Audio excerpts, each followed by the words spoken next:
Hey guys, welcome back to my channel, Andre here of Cinemoth.com. It's finally here, Queen Studios life-size Mark 50 battle damage bust. And hey guys, look at the epic size of this bad boy. It's like unbelievable.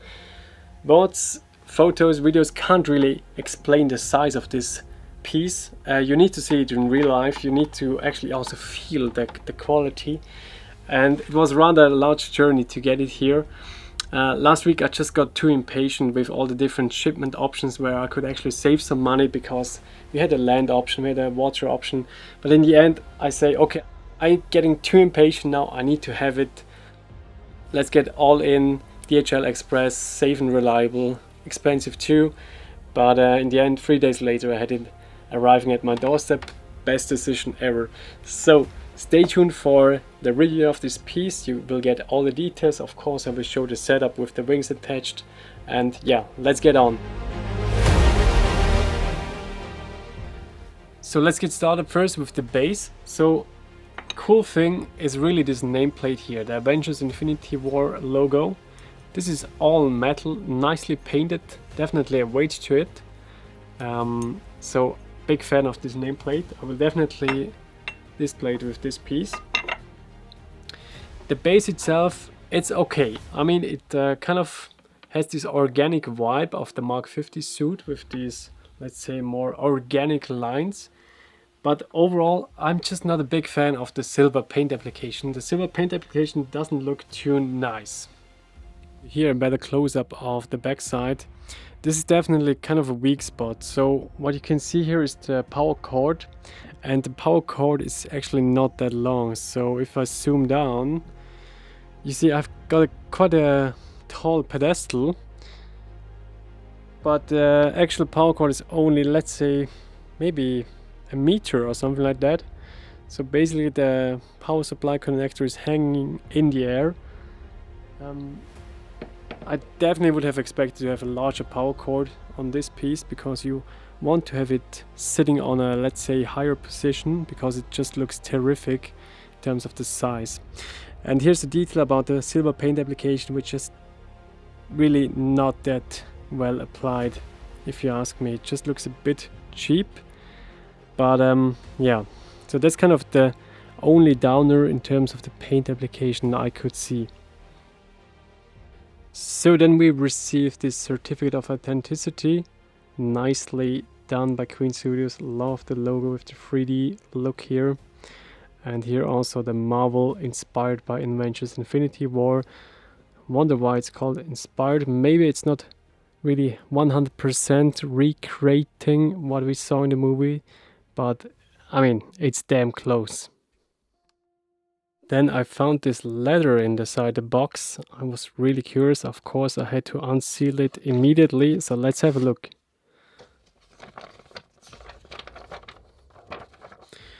So it's a letter from the product director of Queen Studios, written in Chinese but also in English, and it's from July last year. And this kind of explains again how extensive the waiting time was for this piece.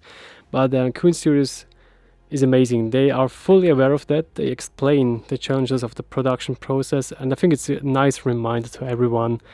Have a bit of a reality check that the current world we are living in is just not the way it has been.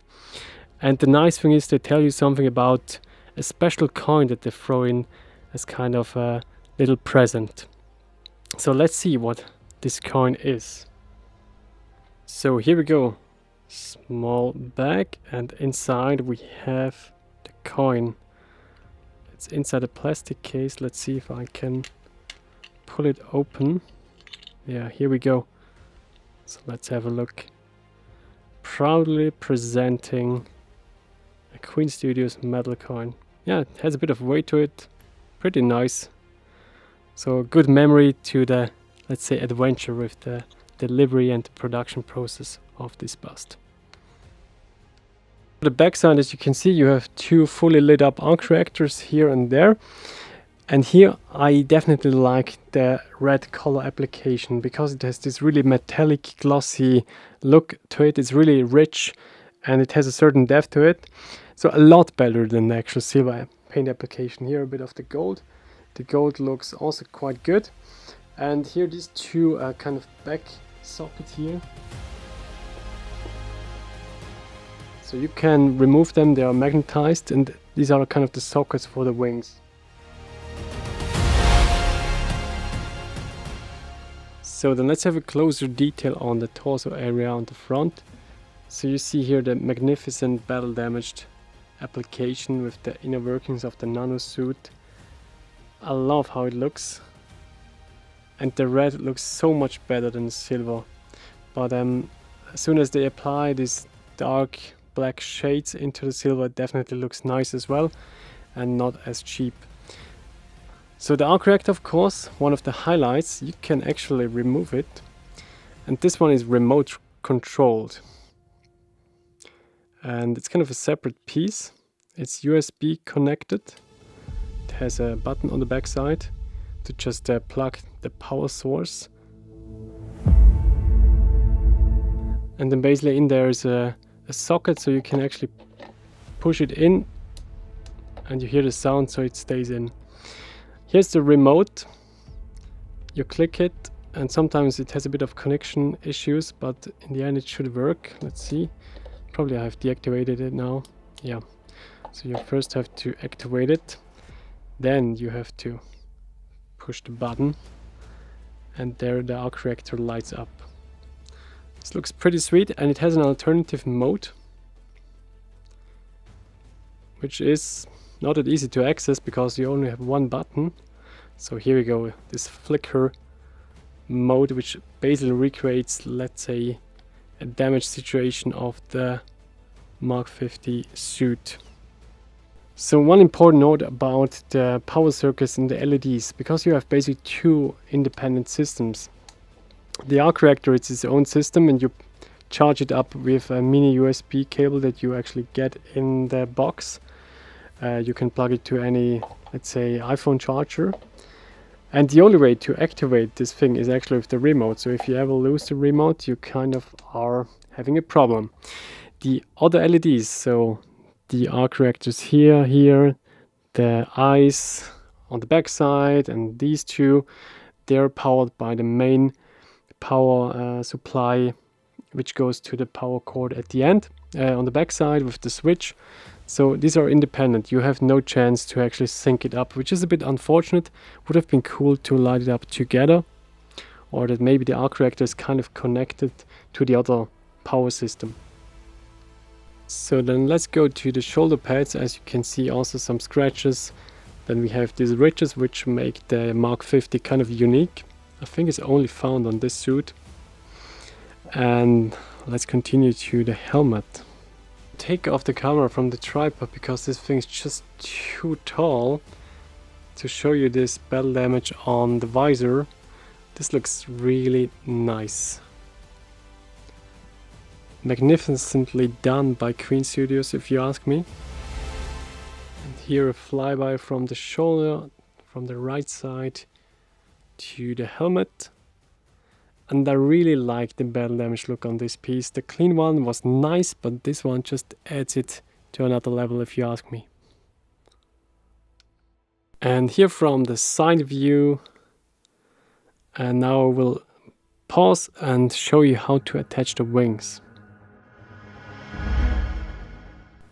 So I removed here on the back side one plate, which kind of shows now one of the sockets, and here's another one. So you remove this shoulder piece and then you're basically good to go. So next up you require the wing, right? And you can see this is freaking huge. So probably this alone is probably 4 kilograms or something like this. So when you switch it in,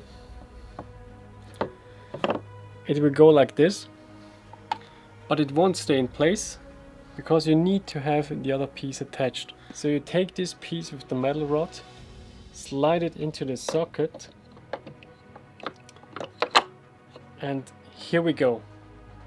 So this way one of the wings is attached. This blade here is actually a separate piece, also magnetized. Let's see if I can remove it. Yeah, so like this one, you just slide it in like this. And now you can see how freaking huge this wing is. Alright, second wing.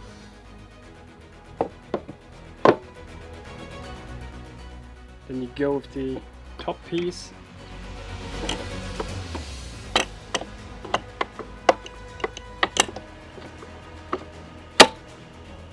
There we go.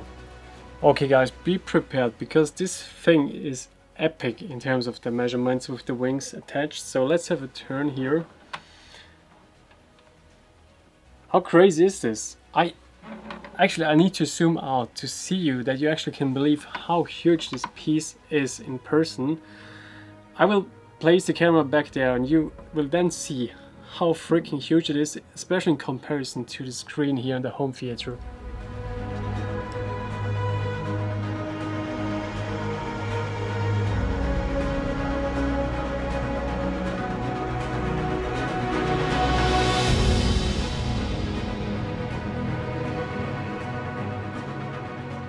So as you can see, with the wings attached, it's another level, right? And I would love to display it like this, but it just needs a bit more air to breathe. And I'm still a bit worried how to do this in this room. But of course, you need to also apply the proper lighting. You need to have a pedestal like this one, for example, where you can put it at a certain height. So this is about 6 feet now. And overall, I think it gives it just a unique look with the wings attached that none other bust has.